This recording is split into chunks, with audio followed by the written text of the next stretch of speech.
자, 납작납작 박수근화법을 위하여라는 김예순 작가의 시가 되겠습니다.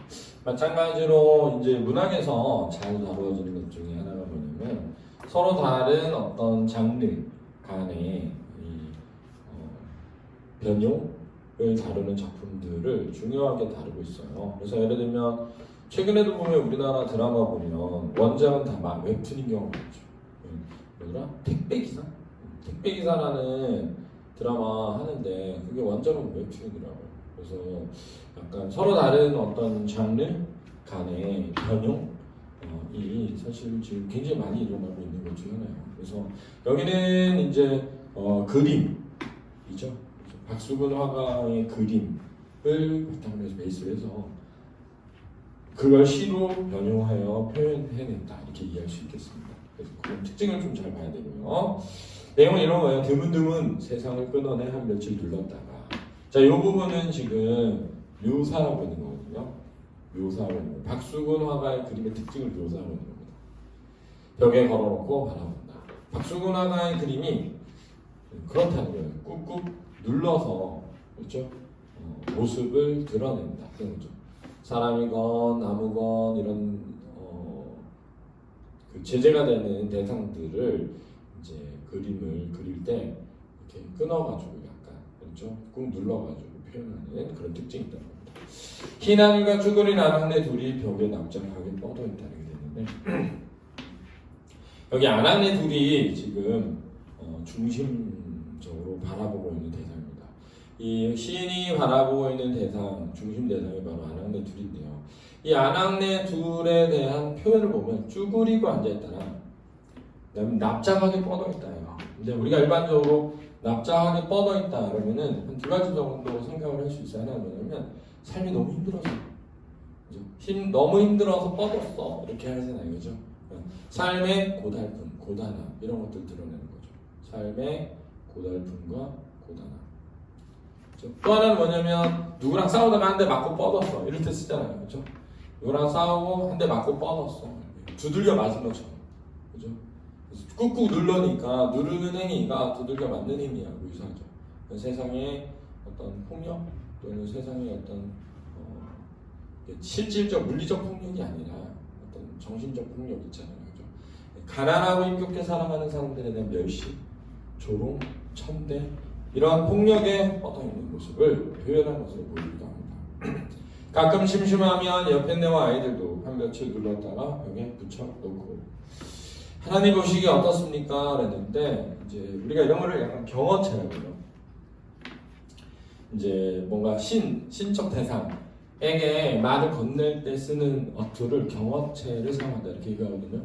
이제 약간 경건한 어조라고 합니다. 경어체는 높이 표현을 쓰는 거고 경건한 어조다 그러면 약간 뭔가 존경하는 대상에 대해서 어떤 이야기를 나눌 때 쓰는 표현이고요. 그렇죠? 또 기도조라는 것도 있어요. 기도조는 약간 기도하는 듯한 목소리가 드러날 때, 그렇죠? 근데 여기서는 이제 하나님이라는 대상에게 말을 건네고 있어서 어떠하십니까? 이렇게 경어체를 사용했잖아요.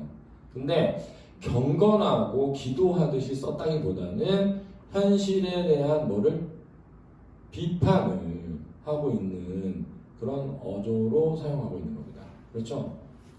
그러니까 이 세상을 어쩌면 창조한 게 하나님인데 하나님 이거 맞아요? 이런 거예요.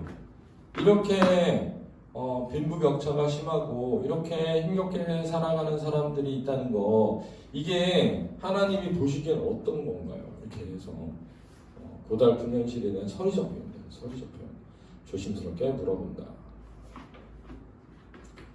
발바닥도 없이 서성서성 입술도 없이 슬그머니 표정도 없이 슬그머니 그렇게 웃고 나서 피도 눈물도 없이 바짝 마르기 그랬는데 이제 박수근의 그림에 나오는 인물들이 그죠? 입술도 자세히 표현되어 있지 않고 표정도 자세히 표현되어 있지 않고 그죠? 뭔가 발 부분도 자세히 표현되어 있지 않은 것을 드러내는 거죠. 그러니까 그림에 나타나는 특징을 시로 표현하고 있다라고 할 수 있는데 그런데 그것을 표현하는 과정에 뭔가 피도 눈물도 없이 바짝 말랐다라고 해서 어떤 감정조차 느끼기 힘든 고달픈 섬의 삶을 드러내고 있다라고 할 수 있을 것 같습니다. 그렇죠? 그러니까 피도 눈물도 없어 이런 말 하잖아. 피도 눈물도 없어 이러면은 약간 메마른 사람, 잔인한 사람 이렇게 나타내는 거죠. 피도 눈물도 없다 그러면 메마르고 잔인한 사람을 나타내는데 여기서는 막 무슨 사이코패스 얘기가 아니잖아요. 그러니까 여기서 말하는 피도 눈물도 없다라는 것은 뭔가 삶이 고달프기 때문에 그렇죠. 그런 감정조차 뭐해버린 메말라버린 사람들을 표현한 거죠. 그래서 그런 감정이 없기 때문에 있을 도 없고 뭐도 표정도 없는 것으로 표현하는 겁니다. 그렇죠? 그리고 드디어 납작해진 천지 만물을 한 줄에 꿰어놓고 가히 없이 한없이 펄렁펄렁 이랬거든요. 끝없이 한없이 펄렁펄렁. 자, 여기서 펄렁펄렁은 바람에 흔들리는 모습으로 보여요. 보통 이제 뭐 깃발이 흔들리거나 아니면 뭐 예를 들면 뜯어진 플랜카드가 바람에 막 펄렁이는 모습이라고 걸 떠올리잖아요. 그러니까 세상의 어떤 풍파에 뭐 하는 거야? 흔들리는, 시달리는 그런 민중의 모습이죠. 세상의 풍파에 흔들리고 시달리는 백성의 모습, 그렇죠? 시민의 모습, 서민의 모습이겠죠. 하나님 보시기에 마땅합니까? 그래서 저 위에 하나님 보시기에 어떻습니까? 라는 부분과 그렇죠? 구조가 유사하죠. 그렇죠? 유사한 통사 구조를 반복한 겁니다. 그렇죠? 맞세우는 건 아니기 때문에 대꾸법이라고 할 수는 없어요. 붙어 있어야 대꾸법이라고 하는데 여기 붙어 있지 않기 때문에 유사한 구조를 반복하였다라고 할 수 있고 이 구조를 반복함으로써 은유도 형성하고 있고 의미도 강조하고 있죠. 어떻게? 이건 마땅하지 않지 않냐. 하나님이 보기에도 이건 올바르지 않지 않냐, 정당하지 않지 않냐 이런 거죠.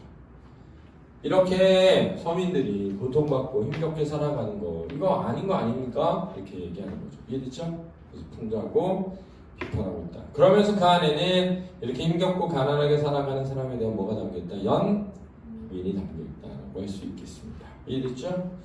아주 옳습니다. 마지막도 서리법이에요. 마지막도